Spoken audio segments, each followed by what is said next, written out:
Let me tell you something strange about people who feel at home in their own solitude.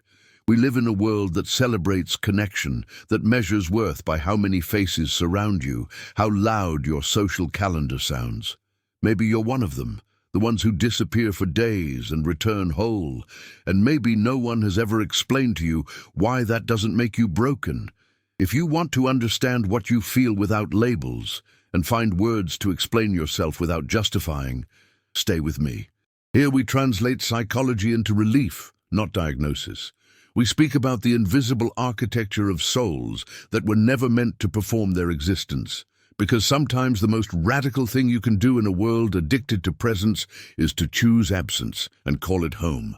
The world calls this isolation, loneliness, a symptom of something missing. But what if it's the opposite? What if feeling at home in your own solitude is a quiet form of emotional sovereignty, the ability to exist fully without needing an audience to confirm you're real? It's not withdrawal. It's the deepest kind of self-trust. We've been taught that happiness lives in company, that silence is something to fill, that being alone means being lonely. But there's a difference between loneliness, which aches, and solitude, which breathes. And maybe the people who understand this difference have discovered something the noise never taught them, that you can be your own country, that home was never a place filled with others. It was always the quiet where you remember your own name. We live in a culture that rewards the opposite, where presence has become performance and silence feels like absence, where your worth is measured in how visible you are, how quickly you respond, how often you show up. But maybe the real noise is having to prove you exist by constantly being seen. Social media taught us that life happens in captions, that if you're not sharing, you're not living. The psychology behind this is simple. We're wired for social comparison, for external validation. Every like, every comment, every reaction triggers a small hit of dopamine, proof that we matter. But for some people, that cycle feels exhausting. Not because they're antisocial, but because their internal world is rich enough that it doesn't need constant external confirmation. There's a term psychologists use, internal locus of control. It means your sense of worth comes from within, not from how others perceive you. People who feel at home in solitude often have this. They've built an inner foundation so solid that the outside world's approval becomes optional, not essential. They know how to self-regulate emotionally. They don't need the crowd to tell them they're okay. This isn't coldness, it's clarity. It's the ability to sit with yourself without needing distraction, entertainment, or validation. It's knowing that your existence doesn't require witnesses. And in a world that's addicted to attention, that kind of self-possession looks almost radical. But it's not rebellion. It's just truth. The quiet, stubborn truth that you were whole before anyone ever saw you. Psychologists call this psychological ownership, the ability to protect what's yours from the eyes of others. It's the emotional discipline of knowing what to share and what to keep sacred. In other words, it's knowing how to exist without needing to be seen. Not because you're hiding, but because some things lose their magic when you turn them into content. People who feel at home in solitude understand this instinctively. They know that not everything needs an audience, that some experiences are meant to be lived, not documented, that the best moments often happen in the spaces between visibility, the early morning coffee, the walk without destination, the book that changes you slowly. These aren't Instagram moments. They're soul moments, and they only exist in silence. This is a form of freedom most people never experience, because freedom isn't just doing what you want, it's wanting what you already have. It's not needing the world to affirm your choices. It's sitting in your quiet apartment on a Friday night while everyone else is out, and feeling not FOMO, but relief. It's the radical acceptance that your rhythm doesn't match the world's, and that's not a flaw. It's your signature. There's research showing that people with high levels of autonomy and self-direction report deeper life satisfaction than those dependent on social validation. But the most beautiful part isn't the data. It's when theory becomes peace. When you stop apologizing for your need for silence, when you realize that solitude isn't something you endure, it's where you return to remember who you are, beneath all the roles, all the expectations, all the noise. It's not loneliness, it's homecoming. Of course, it doesn't always come from peace. Sometimes it's fear, sometimes it's defense. Sometimes solitude is where you hide because the world felt too sharp, too demanding, too much. And that's okay, because even fear is a form of care. It's your psyche protecting something tender inside you that the noise almost destroyed. Maybe you learned early that people can be unpredictable, that relationships take energy you don't always have, that disappointing someone feels worse than disappointing yourself.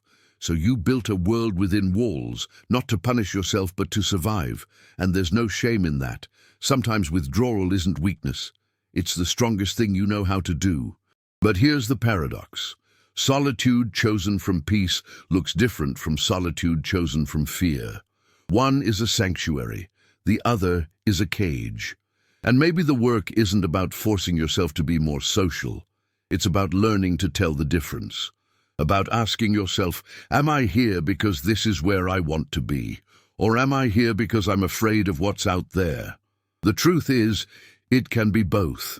You can love your solitude and still carry wounds. You can feel at home alone and still wonder if you're missing something. That ambivalence doesn't make you broken, it makes you human. And maybe the goal isn't to resolve it, but to hold both truths gently, to say, I choose this, and sometimes it chooses me. And I'm learning to know the difference. Avoiding noise isn't isolation, it's mental hygiene. Speaking less isn't coldness, it's emotional maturity. Staying home isn't giving up, it's coming home to yourself. There's a difference between running away from the world and walking toward your own peace. And people who feel at home in solitude have learned where that line lives. Not every absence is emptiness. Sometimes it's where the soul learns to breathe again. Sometimes it's the only place where you can hear your own thoughts without someone else's voice narrating them. It's the morning light through your window, the book you've been reading for weeks, the silence that doesn't demand anything from you.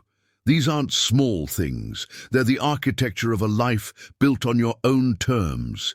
You don't owe the world constant availability. You don't owe anyone an explanation for why you need space. The culture of hyperconnectivity has made us believe that being hard to reach is somehow rude, that valuing your solitude is selfish. But what if it's the opposite? What if taking care of your inner world is how you show up better when you do choose to be present? This is the reframing. Solitude as strength, not escape. Silence as fullness, not void. Being alone as a choice, not a consolation prize. And maybe the most beautiful thing about people who feel at home in their own company is this. They've discovered that the relationship with yourself is the only one you can never leave. So they made it worth staying in. A person like this tried to follow the social norm once. They said yes to every invitation, filled their calendar with faces and plans, showed up even when their body begged for stillness. And they felt emptiness. Not the kind that comes from being alone, the kind that comes from being surrounded and still feeling unseen. The exhaustion wasn't from people. It was from pretending the noise was nourishing when it was just loud. When they finally accepted their own rhythm, something shifted. They stopped apologizing for leaving early, stopped forcing themselves to enjoy things that drained them, stopped measuring their worth by how social they appeared. And what they found wasn't loneliness, it was clarity. The kind that only comes when you stop performing and start living. They realized that their solitude wasn't a phase to outgrow. It was a language they'd been speaking all along. Studies show that people with high levels of autonomy and intrinsic motivation, those who do things because they genuinely want to, not for external reward, report greater psychological well-being. They experience less anxiety, more purpose, deeper satisfaction. But the data doesn't capture the feeling, the relief of closing your door after a long day and exhaling fully, the peace of a Sunday with no plans, the quiet joy of existing without explanation. This isn't about becoming a hermit or rejecting all connection. It's about understanding that your capacity for solitude is a gift, not a limitation. That the people who feel most at home alone often love the deepest when they do choose to open. Because they're not looking to others to complete them. They're already whole. They're just choosing to share that wholeness. And that changes everything. It's not about closing off. It's about choosing when to open.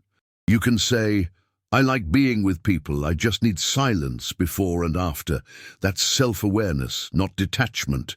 You can say, I'm not avoiding you. I'm recharging so I can show up fully. That's honesty, not excuse. The language matters because it shifts the narrative from something wrong with you to something true about you. People who don't understand solitude often interpret it as rejection. They take your need for space personally, as if your withdrawal is a comment on their worth. But it's not about them. It never was. It's about the finite energy you have and the intentional way you choose to spend it. It's about knowing that saying yes to yourself sometimes means saying no to others. And that's not selfish. It's sustainable. You don't have to justify your need for alone time with productivity. You don't have to say you're working on a project or catching up on tasks. Sometimes the answer is simply, I need to be alone because that's when I feel most like myself. And if that makes others uncomfortable, that discomfort is theirs to hold, not yours to fix. This is emotional congruence, when your inner truth and outer behavior align. When you stop living by someone else's script of what a good friend, partner, or person should be. When you give yourself permission to exist in the margins, in the quiet, in the spaces between everyone else's expectations. That permission isn't something anyone can give you. It's something you take, gently, firmly, without apology. There's a moment that happens when you truly accept your need for solitude. It's subtle. You're sitting alone on a Tuesday evening. No plans, no obligations, just you and the fading light. And instead of the old familiar guilt, the whisper that you should be doing something, seeing someone, being more, you feel gratitude for the silence, for the space, for yourself. This is when solitude stops being something you defend and becomes something you protect. You start saying no more easily. You stop over-explaining. You realize that the people who truly love you don't need you to be available all the time. They need you to be real when you're present. And being real requires room to breathe, to think, to simply be without audience or agenda. The world will always want more from you, more availability, more energy, more presence. But your solitude is the boundary that says, this part of me is mine, not in a selfish way, but in a sacred way. Because without it, you lose yourself in the noise of everyone else's needs and expectations. You become an echo of what others want, instead of the voice of what you are. People who feel at home in their own solitude have learned something essential, that you can love the world and still need distance from it, that you can be deeply connected and still crave disconnection, that the paradox isn't a problem to solve, it's the rhythm of a life lived honestly, expansion and contraction, sound and silence, together and alone. This is the pulse of authenticity. Not every absence is emptiness. Sometimes it's where the soul learns to breathe again. Sometimes it's the cocoon before transformation, the winter before spring, the pause before the note that makes the whole song make sense. Your solitude isn't the problem. It's the answer to a question the world never let you ask. What do I actually need to feel whole? And maybe feeling at home in your own solitude isn't escape. It's the way back to yourself, back to the person you were before the world told you who to be.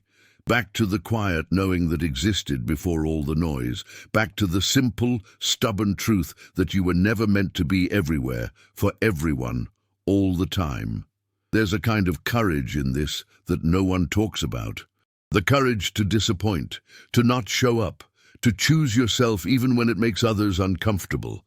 Not because you don't care about people, but because you've learned that caring for yourself makes you capable of genuine care for others. That your presence means something when it comes from fullness, not obligation. What part of you has the world never understood, but that, in silence, you learn to respect? Maybe it's your need to process alone, your love of solitary mornings, your preference for depth over breadth, for one meaningful conversation over 10 shallow ones. Maybe it's the way you recharge in stillness, the way you make sense of life in the spaces between words. Whatever it is, it deserves honor, not tolerance. Honor. If this gave you words to understand what you've always felt, know this. You're not alone in your aloneness.